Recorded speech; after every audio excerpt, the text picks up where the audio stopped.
ആലംബന ചമ്രലമീർ എന്ന ഭൂതമാണ് ഞാൻ. 7ാം കടലിനടിയിലാണ് എന്റെ താമസം. എന്തിനൂടെ വന്നു?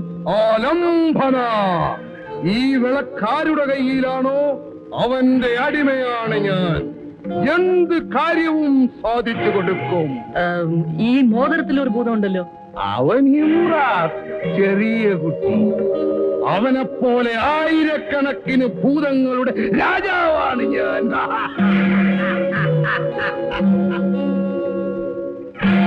ഈ വിളക്ക് തേച്ചാൽ ഞാൻ പ്രത്യക്ഷപ്പെടും. പോകാൻ പറഞ്ഞാൽ പോകും. നിങ്ങളുടെ എല്ലാ ആഗ്രഹങ്ങളും ഞാൻ സാധിച്ചു തരും. എന്താണ് വേണ്ടത്? എനിക്ക് റൊട്ടിയും കോഴിയും വേണം. ഓ,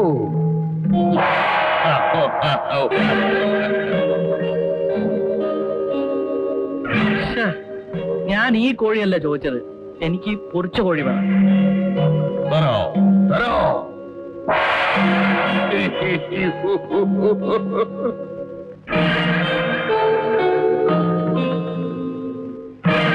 കൊള്ളാം, നന്നായിട്ട്. ഇനി അമീർ പോയിക്കോളൂ, ആവശ്യമുള്ളപ്പോ വിളിക്കാം.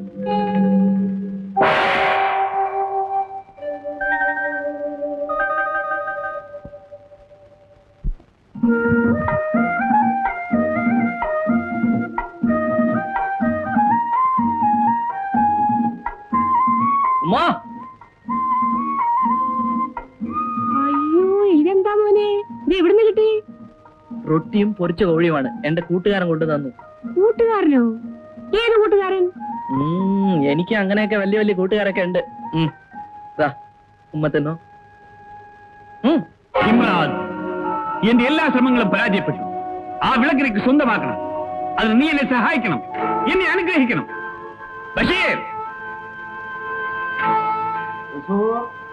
അടുത്ത സൂര്യോദയം മുതൽ ഞാൻ വീണ്ടും ധ്യാനം ആരംഭിക്കാൻ പോകുകയാണ്. അതിനുവേണ്ടി എല്ലാ ഒരുക്കങ്ങളും നീ ഉടനെ ചെയ്യുക.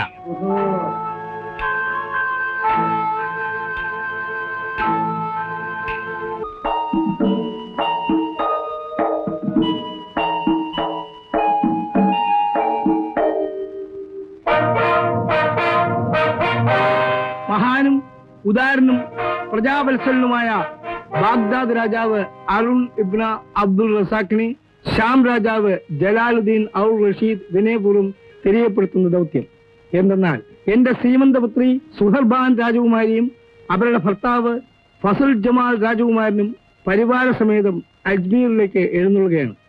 വഴിമധ്യേ അങ്ങയുടെ ആജ്ഞ കാത്തുകിടക്കുന്ന പവിത്ര ഭൂമിയായ ബാഗ്ദാദിൽ വിശ്രമിക്കുന്നതിന് അവരാഗ്രഹിക്കുന്നു. അവർക്ക് വേണ്ട എല്ലാ ഒത്താശകളും ചെയ്തു കൊടുക്കണമെന്ന് വിനീതമായി നാം ആഗ്രഹിക്കുന്നു.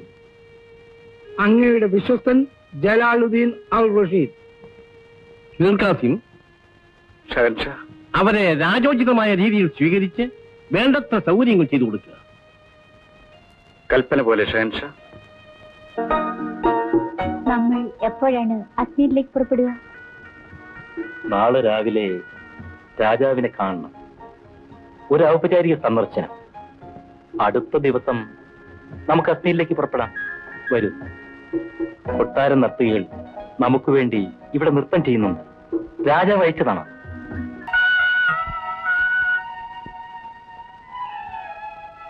സഭ, നിന്റെ പേരെന്താണ്? അലാവുദ്ദീൻ ഷാൻഷാ. നാളത്തെ സഭയിൽ നീ ഹാജരുണ്ടാവും. ആരവിടെ? അലാവുദ്ദീനെ അകമ്പടിയോടുകൂടി വീട്ടിലെത്തി. ഷാൻഷാ. കുമാരി രോഷ്നിയെ നാം കാണണമെന്ന് പറയും.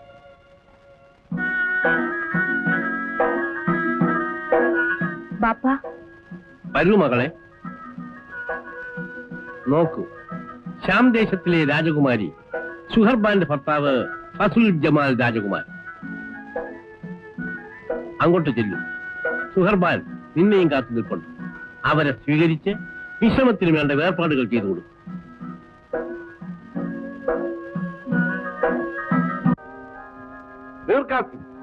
നിങ്ങൾ ഈ രാജ്യത്തെ സേനാ നായകനാണ്. ഈ രാജ്യത്ത് നടക്കുന്ന കൊള്ളയെയും അക്രമങ്ങളെയും കുറിച്ച് നിങ്ങൾ എന്ത് പറയുന്നു? ഷഹൻഷാ, ഞാൻ അന്വേഷിക്കാം. അന്വേഷിക്കാമെന്ന് പറയുന്ന സേനാ നായകനെയല്ല, കൊള്ളക്കാരുടെയും കൊലപാതകളുടെയും ശിരസ് വെട്ടി നാൽക്കവലകൾ പ്രദർശിപ്പിക്കാൻ സാമർഥ്യമുള്ള സേനാനായകനെയാണ് ഈ രാജ്യത്തിന് ഇന്ന് ആവശ്യം. മുഹമ്മദ് ഹുസൈൻ, അങ്ങനെ ചോരത്തുറപ്പുള്ള യുവാവ് ബാഗ്ദാദിൽ ഇനിയും ജനിച്ചിട്ടില്ലെന്നുണ്ടോ? ഉണ്ട്, ഞാനുണ്ട്.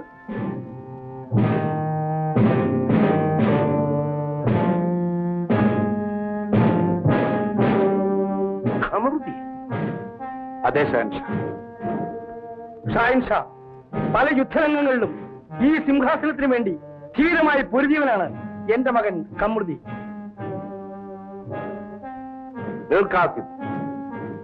ഷഹൻഷാ, ഇന്നു മുതൽ ബാഗ്ദാദിലെ സേനാനായകന്റെ വാൾ നിങ്ങൾ ഉപേക്ഷിക്കുക.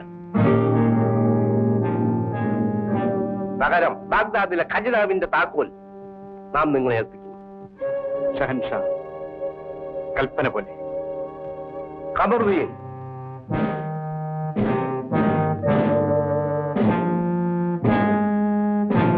നമ്മുടെ പ്രധാനമന്ത്രി മുഹമ്മദ് ഹുസൈന്റെ പുത്രൻ ഖമറുദ്ദീനെ നാം ഇന്നു മുതൽ ബാഗ്ദാദിലെ സേനാനായകനായി നിയമിച്ചിരിക്കുന്നു.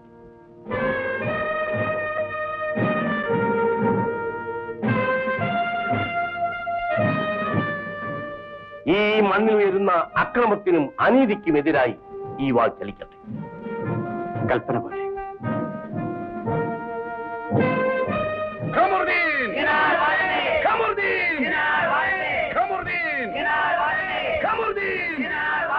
ഖമറുദ്ദീൻ!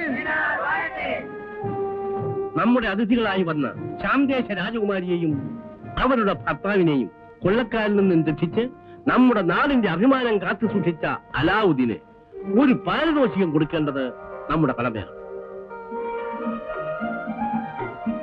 അലാവുദ്ദീൻ, അലാവുദ്ദീൻ, നിന്റെ ധീരത ഈ നാട്ടിൽ എല്ലാവർക്കും വഴികാട്ടിയായിരിക്കട്ടെ.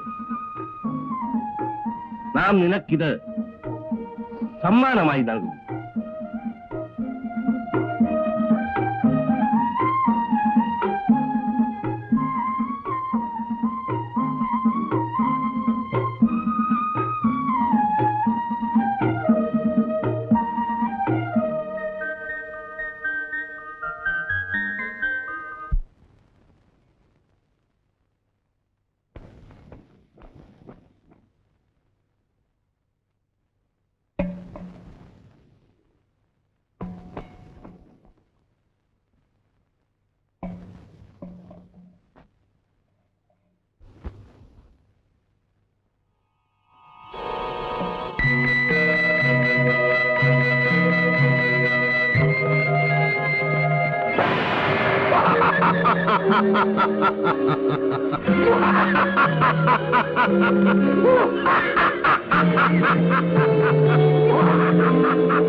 ആലംബന!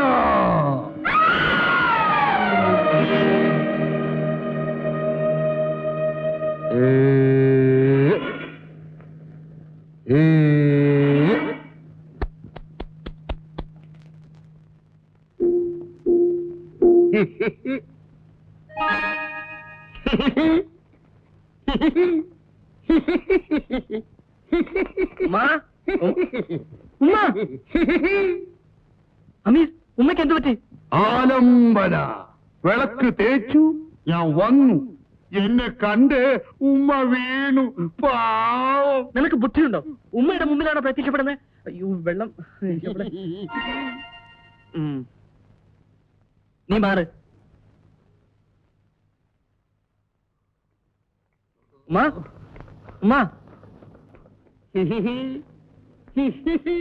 ഉമ്മ. മോനെ, ഉമ്മ പേടിക്കണ്ട, ഇത് അമീർ എന്ന ഭൂതമാണ്. നമ്മളെ ഒന്നും ചെയ്യില്ല, നമ്മുടെ ഭൂതമാണ്. നിനക്ക് ഈ ഭൂതവും പ്രേതവും ഒക്കെ ആയിട്ടുള്ളോടാ കൂട്ടുകെട്ട്. ഈ വിളക്കാര് തേച്ചാലും ഞാൻ പ്രത്യക്ഷപ്പെടും. എന്തും സാധിച്ചു കൊടുക്കും. ഉമ്മയ്ക്ക് വേണ്ടത് ചോദിക്കും. എനിക്കൊന്നും വേണ്ട മോനെ. എന്തെങ്കിലും ചോദിക്കും ഉമ്മ, അമീർ കൊണ്ടുതരും. നമുക്ക് കുറച്ച് നല്ല ഉടുപ്പൊക്കെ വേണ്ടേ മോനെ? ഞങ്ങൾക്ക് ഉടുക്കാൻ നല്ല തുണി വേണം.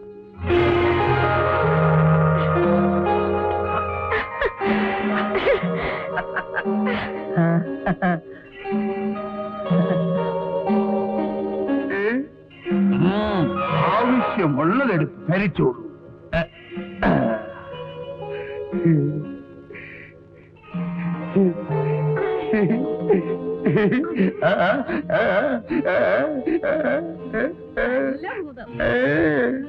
അമീർ, എന്റെ ഈ വീട് മാറ്റിയിട്ട് എനിക്കൊരു നല്ല വീട് വേണം.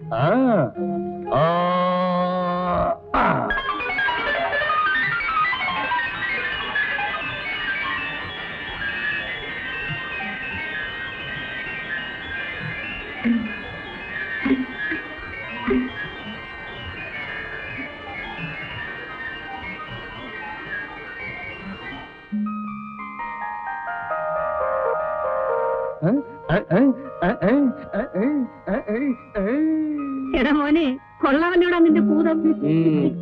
ഇപ്പൊ മനസ്സിലായോ ഞാൻ ആരാണെന്ന്? ഞാൻ ഒന്നിനും കൊള്ളാത്തവനാണെന്ന് എന്നെ ചീത്ത വിളിച്ചില്ലേ? ഇനിയിപ്പൊ എന്താ വേണ്ടത്? ഇനി നീ ഇങ്ങനെ നടന്നാ പറ്റില്ല. എന്തെങ്കിലും ഒരു കച്ചവടം തുടങ്ങണം. അത്രയല്ലേ ഉള്ളൂ. അമീർ, ആലംബന. എടാ മോനെ, എല്ലാ കാര്യവും നീ ഒറ്റ നിമിഷം കൊണ്ട് അമീറിനോട് പറഞ്ഞ് സാധിച്ചാലേ നാട്ടുകാർക്കൊക്കെ നമ്മളോട് സംശയം തോന്നും. അത് നമുക്ക് ആപത്താ. പിന്നെങ്ങനെ? ഒരു കാര്യം ചെയ്യാം. അന്ന് സാംരാജകുമാരിയെ രക്ഷിച്ചതിന് രാജാവ് നിനക്ക് സമ്മാനിച്ച തുക ഞാൻ സൂക്ഷിച്ചു വെച്ചിട്ടുണ്ട്. അത് വെച്ച് തുടങ്ങിയതാണെന്ന് പറയാം. ഈ വീടും അങ്ങനെ തീർത്തതാണെന്ന് പറഞ്ഞാൽ മതി. പിന്നെ ഭൂതത്തിന്റെ സഹായം കൊണ്ട് നമുക്കെല്ലാം അങ്ങ് വലുതാക്കാം. അപ്പോഴാൾക്കാർ വിശ്വസിക്കും. ശരി ഉമ്മ. മോനെ, അമീറിനെ പറ്റി നീ അതും പറഞ്ഞ് നടക്കരുതേ. അല്ല, ഉമ്മയുടെ പേടിയൊക്കെ മാറിയോ? രക്ഷിക്കുന്നവനോട് പേടിയല്ല മോനെ, ബഹുമാനമാണ് തോന്നുക. നമ്മുടെ കഷ്ടപ്പാട് കണ്ട് പടച്ചോ നമുക്ക് തന്നതാ അമീർ. ഉമ്മ, ഞാൻ പോയി ജമീലയും അബൂബക്കറേയും വിളിച്ചോണ്ട് വരട്ടെ. അവരും ഈ വീടൊന്ന് കാണട്ടെ. അമീർ, നീ പൊക്കേളൂ. ആലംബന. ശരി മോനെ.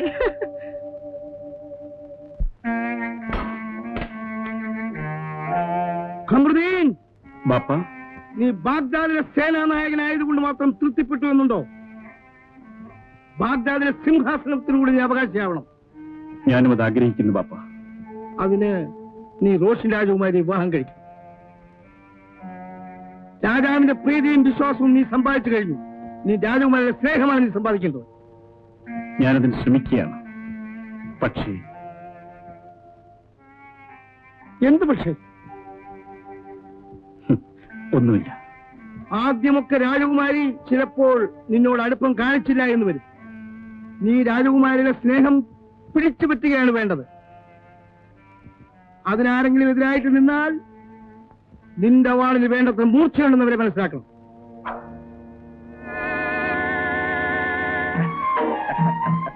ഇതാരുടെ വീടാ? ഞങ്ങളുടെ വീട്. നിങ്ങളുടെ വീടോ? എന്താ ഈ പറയുന്നേ? എന്താ മോനെ, നമുക്ക് വീട് മാറിപ്പോയോ? ഇവിടെ എന്നാ ഇങ്ങനെ ഒരു വീടുണ്ടായത്? ഇത് വലിയ അതിശയാണല്ലോ. ഒരു അതിശയമല്ല. അന്ന് ഞാൻ സാമ്രാജകുമാരിയെ രക്ഷിച്ചതിന് രാജാവ് സമ്മാനമായി തന്ന പണം കൊണ്ട് ഈ വീട് മാറ്റി പണിയിച്ചു. എടാ അബൂബക്കറെ, എന്താ? ഞാനൊരു കച്ചവടം തുടങ്ങാൻ പോവാ. കടക്കാരുടെ കയ്യിൽ നിന്നും ബാപ്പയുടെ കട തിരിച്ചു വാങ്ങിച്ചു. ഒരു തുണിക്കട തുടങ്ങാൻ. അവിടെ നിനക്കും ഒരു ജോലി തരാം.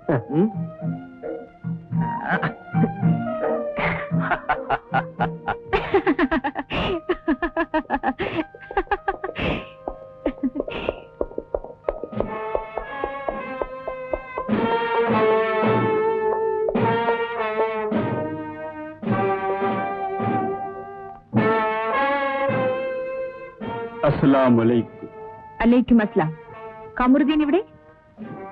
എന്നെ സേനാനായകനാക്കി നിയമിച്ചു. അറിഞ്ഞു.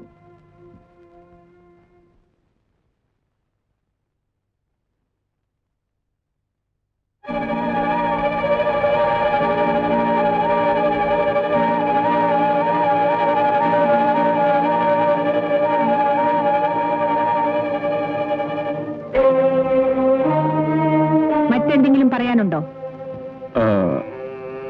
എന്തൊക്കെയോ പറയണമെന്ന് കരുതിയാണ് ഇവിടെ വന്നത്. ഇവിടെ വന്നപ്പോൾ എവിടെ എങ്ങനെ തുടങ്ങണമെന്ന് അറിയാതെ വിഷമിക്കുകയാണ്. മനസ്സിലായില്ല. കുമാരിയുടെ ഏതാജ്ഞയും അനുസരിക്കുന്നവനായിരിക്കും ഞാൻ. അനുസരിക്കേണ്ടവനല്ല, ആജ്ഞാപിക്കേണ്ടവനാണ് സേനാനായകൻ. ഞാൻ രാജകുമാരിക്ക് ഒരു സമ്മാനം കൊണ്ടുവന്നിട്ടുണ്ട്. ഈ ബാഗ്ദാദ് രാജ്യത്തെക്കാളും വിലപ്പെട്ടതാണോ ആ സമ്മാനം? അല്ലെന്ന് നാം മനസ്സിലാക്കുന്നു. നിങ്ങൾക്ക് പോകാം. ഖമറുദ്ദീൻ, കുമാരി പറഞ്ഞത് കേട്ടില്ല. രാജകുമാരിക്ക് വിനോദത്തിനും വിശ്രമത്തിനുമുള്ള സ്ഥലമാണിത്. ഇവിടെ അനാവശ്യമായി പുരുഷന്മാർക്ക് പ്രവേശനമില്ലെന്ന് അറിഞ്ഞൂടെ? അപ്പോൾ മൗലവി സാഹിബ്, നിങ്ങൾ? കമറുദ്ദീൻ, മൗലവി സാഹിബ് ഞങ്ങൾ കന്യനല്ല. അദ്ദേഹം ഈ കൊട്ടാരത്തിലെ ഹക്കീമാണ്, പണ്ഡിതനാണ്. എന്നെയും എന്റെ ബാപ്പയും അറബ് അക്ഷരങ്ങളും അർത്ഥങ്ങളും പഠിപ്പിച്ചത് ഈ മഹാനാണ്. അദ്ദേഹമാണ് എന്റെ ബാപ്പയെ വളർത്തിയത്. അദ്ദേഹത്തിനോട് ഈ രാജകുടുംബത്തിനുള്ള നന്ദിയും കടപ്പാടും നിങ്ങൾക്ക് മനസ്സിലാവില്ല. നിങ്ങൾക്ക് പോകാം.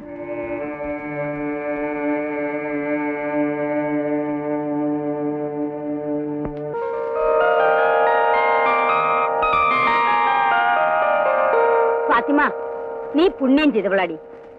പടച്ചോന്റെ കൃപ കൊണ്ട് നീ യാചിച്ചതെല്ലാം നിറവേറും. തുന്നക്കാരൻ മുസ്തഫയുടെ പേര് നിന്റെ മോൻ നിലനിർത്തും. കണ്ട പിള്ളേരുമായിട്ട് തമ്മിൽ തല്ലി കണ്ടവാനം നടന്നിരുന്ന നമ്മുടെ പിള്ളേർക്ക് കുടുംബം നോക്കണമെന്നുള്ള വിചാരം പടച്ചോൻ തോന്നിച്ചല്ലോ. അത് മതി. അങ്ങനെ പറഞ്ഞുകൊണ്ടിരുന്നാ പറ്റില്ല. കൈനീട്ടമായിട്ട് എന്തെങ്കിലും വാങ്ങിക്കും. അതെന്റെ കൈ കൊണ്ട് തന്നെ വേണോടാ മോനെ. അതെ. എന്നാ ഒരു കാര്യം ചെയ്യും, നമ്മുടെ ബീവിക്ക് ഒരു തട്ടത്തിന് തുണി കൊടുക്കും. അത് തന്നെ ഞാനും കരുതിയത്.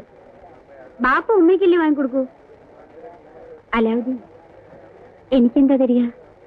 ജമീല, ഈ കട തുറന്നിട്ട് ആദ്യമായി നിനക്കാ ഒരു കുപ്പായം തുന്നാൻ പോകുന്നത്.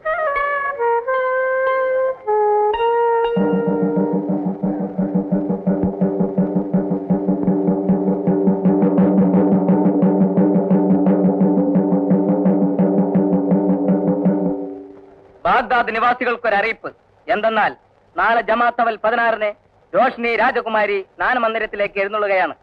രാജകുമാരിയെ ആരും ദർശിക്കാൻ പാടില്ലാത്തതുകൊണ്ട് എല്ലാവരും കടകമ്പോളങ്ങൾ അടച്ച് അവരവരുടെ ഭവനങ്ങളിൽ കഴിയേണ്ടതാണ്. ഈ രാജശാസനത്തിനെതിരായി ആരെങ്കിലും തെരുവിൽ കണ്ടുപോയാൽ വിചാരണ കൂടാതെ അവരെ ശിരച്ഛേദം നടത്തുന്നതായിരിക്കും.